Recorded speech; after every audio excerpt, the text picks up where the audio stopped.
Aprilove šale. Dragan Kuliđan. Medo je otresao snove i traži kakvog jela.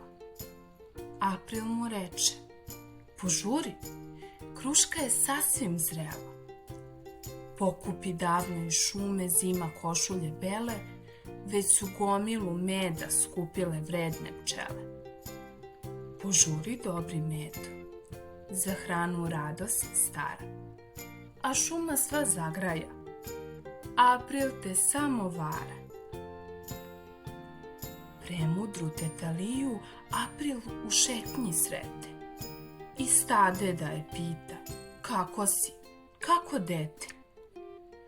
Nego vidim da još nisi ništa za jelo našla, a 3 debela pileta šetajući u šumu zašla. Šta? Odmah pohita Lija, znana lopuža stara, a šuma se nasmeja: April te samo vara. Malu zekinu kuću skrila je šuma duboko. Pred njom zamišljen sedi zeko, brz ko oko. O jelu misliš, zeče?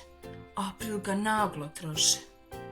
Skoro će pasti veče, za put se spremi brže.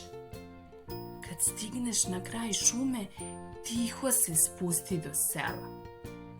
Tamo te čekaju kume, glavice kupusa zrela. Poskoči za sveži kupus mušterija stara, zašušta za njim šuma: April te samo vara. Kad April reče vuku da blizu pase stado, potrča vuk ko vila: znam, to jede rado. Tako se desilo vuj, nije prošao plašen, i za njim živo zabruji: April te samo laže. Zbog ovih šala Aprila cela se šuma smeje. Na njom se oblak naduo, od smeha suze lije. Sve više, više teku, sad će pljusak da pane. Morat će zveri rastvoriti kišobran.